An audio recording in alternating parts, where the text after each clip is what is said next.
Hello dear students, welcome to career coaching centre famous for chemistry classes. बच्चों, इस platform पर हम NEET mains के बहुत इंपॉर्टेंट टॉपिक्स कवर करेंगे। आपको अपने जो भी डाउट्स पूछने हैं, जो भी क्वेश्चंस हैं आपके, आप वो कमेंट सेक्शन में डाल सकते हैं। अब हम लेते हैं नेक्स्ट टॉपिक, बहुत important, dipole moment. Dipole moment बच्चों होती क्या है, पहले आपको ये पता होना चाहिए। डायपोल मोमेंट होती है बच्चों मेजरमेंट ऑफ पोलैरिटी। किसी भी बॉन्ड में कितनी पोलैरिटी है उसका मेजरमेंट है डायपोल मोमेंट। कि एक कोवलेंट बॉन्ड आपको दिया हुआ है, उस बॉन्ड में कितनी पोलैरिटी है इन कोवलेंट बॉन्ड, उसको बोलते हैं बच्चों डायपोल मोमेंट। इस प्लेटफॉर्म में मैंने आपको बताया हम इन क्लासेस में सारे मेन टॉपिक्स कवर करेंगे नीट और जेई के। अगर आपको अपना सिलेक्शन चाहिए, आप इन टॉपिक्स को जरूर रिवाइज करिए बच्चों। ये बहुत मोस्ट इंपॉर्टेंट टॉपिक है जिनमें से क्वेश्चन जरूर बनते हैं इन सभी एग्जाम्स में, नीट में भी और मेंस में भी, और प्लस बोर्ड्स में भी इन टॉपिक्स का बहुत ज्यादा यूज है। ये टॉपिक लगभग सभी चैप्टर्स में कहीं ना कहीं यूज होते ही होते हैं।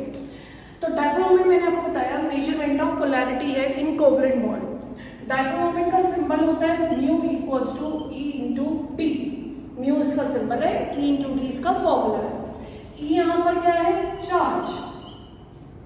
डी है distance between two atoms. Distance between two atoms. जैसे सपोज आपको मॉलिक्यूल दिया हुआ है HF। HF में बच्चों ये कोवलेंट बॉन्ड है, लेकिन इलेक्ट्रॉन थोड़ा सा फ्लोरीन की तरफ शिफ्ट हो जाते हैं क्योंकि फ्लोरीन ज्यादा इलेक्ट्रोनेगेटिव है। तो फ्लोरीन में तो आ गया डेल्टा माइनस चार्ज और हाइड्रोजन पे क्या आ गया, डेल्टा प्लस चार्ज, क्योंकि जो इनके बीच में इलेक्ट्रॉन पेयर है वो कहाँ आ गया, फ्लोरीन की साइड आ गया। ये जो भी चार्ज यहाँ पर डेवलप हुआ है उसे इन दोनों के बॉन्ड डिस्टेंस से मल्टीप्लाई कर दिया जाए। चार्ज को डिस्टेंस से मल्टीप्लाई कर दें, डिस्टेंस को आप बॉन्ड लेंथ भी बोल सकते हो, तो आपको क्या मिल जाएगा, डायपोल मोमेंट।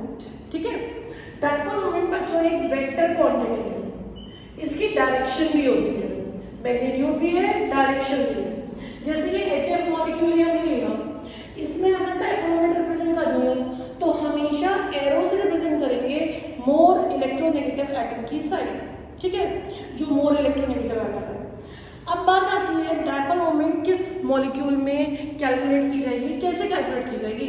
डायपोल मोमेंट बच्चों आपको बताता है किसी मॉलिक्यूल की पोलैरिटी के बारे में। तो अगर मॉलिक्यूल पोलर है तो उसके डायपोल मोमेंट की कुछ ना कुछ वैल्यू होगी। अगर मॉलिक्यूल नॉन पोलर है तो उसकी डायपोल मोमेंट 0 होगी। अब हमें कैसे पता चलेगा, हम क्या कर सकते हैं, अगर हमें एक मॉलिक्यूल की ज्योमेट्री पता है तो हम डायपोल मोमेंट पता लगा सकते हैं, या वाइस वर्सा। अगर डायपोल मोमेंट पता है तो ज्योमेट्री के बारे में प्रेडिक्ट कर सकते हैं। जैसे आप देखिए, हम कुछ एग्जांपल्स लेते हैं इससे रिलेटेड।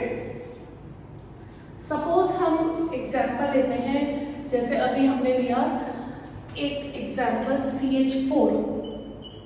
CH4 की बच्चों कौन सी ज्योमेट्री होती है, टेट्राहेड्रल।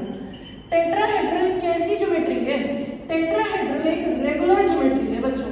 रेगुलर ज्योमेट्री का मीनिंग क्या होता है बच्चों, रेगुलर ज्योमेट्री होती है जिसमें कोई भी लोन पेयर ना हो, सारी बॉन्ड लेंथ्स इक्वल हो, बॉन्ड लेंथ्स इक्वल, सारे बॉन्ड एंगल्स इक्वल हो, बॉन्ड एंगल्स इक्वल, और जितने भी सराउंडिंग एटम्स हैं, जैसे हाइड्रोजन है तो सब हाइड्रोजन है, surrounding atoms same, surrounding atoms same.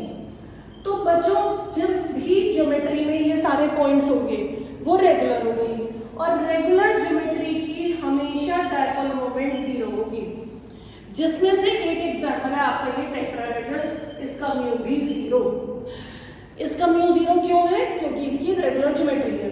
हो सकता है इसके चारों बॉन्ड की कुछ ना कुछ डायपोल हो, लेकिन इंडिविजुअल बॉन्ड की डायपोल होने के बाद भी पूरा मॉलिक्यूल नॉन पोलर हो सकता है अगर वो सारे बॉन्ड्स ऐसी डायरेक्शन में होंगे कि वो एक दूसरे की डायपोल मोमेंट को कैंसिल कर देंगे। ये देखिए, ये टेट्राहेड्रल ज्योमेट्री होती है। ये जो बॉन्ड्स होते हैं ना, जब हम इन्हें 3 डायमेंशन डायपोल मोमेंट को ये कैंसिल कर देते हैं, ठीक है। तो इसका रिजल्टेंट म्यू क्या निकल कर आता है, 0। तो ये एक एग्जांपल लिया हमने। सेकंड एग्जांपल लेते हैं बच्चों हम BF3। इसकी कैसी ज्योमेट्री है, ट्रायगोनल प्लानर। कैसी ज्योमेट्री है, ट्रायगोनल प्लानर। ट्रायगोनल प्लानर भी बच्चों ऐसी ही रेगुलर ज्योमेट्री है। ये देखिए, ये है ट्रायगोनल प्लानर, ये भी एक रेगुलर ज्योमेट्री है। इसमें भी क्या होगा, जितनी डायपोल मोमेंट एक डायरेक्शन में लग रही है उतनी ही दूसरी अपोजिट डायरेक्शन में भी लग रही है, वो कैंसिल हो गई। तो ये इंडिविजुअल बॉन्ड्स की तो डायपोल है, इनकी डायपोल मोमेंट है कुछ, लेकिन म्यू आर क्या आ रहा है इसका, 0। तो ये मॉलिक्यूल्स कैसे हैं जिनमें इंडिविजुअल बॉन्ड की डायपोल तो है पर रिजल्टेंट क्या निकल कर आ रहा है, 0 निकल के आ रहा है, ठीक है। और एग्जांपल लेते हैं हम BF3 के साथ साथ एक और एग्जांपल CO2। CO2 में भी आप देखिए सेम कंडीशन है, दोनों तरफ ये जो बॉन्ड्स हैं ये बॉन्ड्स पोलर बॉन्ड्स हैं, ये भी पोलर बॉन्ड है, ये भी पोलर बॉन्ड है, लेकिन इसकी डायपोल मोमेंट इस डायरेक्शन में, इसकी इस डायरेक्शन में। क्यों, क्योंकि मोर इलेक्ट्रोनेगेटिव की साइड लगती है। दोनों डायपोल मोमेंट ने कैंसिल कर दिया एक दूसरे को, म्यू आर 0, ठीक है। और एग्जांपल देखिए BeCl2। BeCl2 में भी लीनियर ज्योमेट्री, जितनी डायपोल मोमेंट इस साइड उतनी ही अपोजिट डायरेक्शन में, और रिजल्टेंट म्यू क्या आ जाएगा, 0। तो रिजल्टेंट म्यू बच्चों 0 क्यों आ रहा है, क्योंकि डायपोल मोमेंट इधर उधर अपने आप को कैंसिल कर रही है वैल्यू, क्योंकि ये रेगुलर ज्योमेट्रीज है। जितनी भी रेगुलर ज्योमेट्रीज होंगी उनकी डायपोल मोमेंट 0 ही आती रहेगी। तो ये एक मैंने आपको डायपोल मोमेंट का छोटा सा इंट्रोडक्शन दिया है। इससे रिलेटेड हम और क्वेश्चंस और एग्जांपल्स करेंगे इन नेक्स्ट क्लास।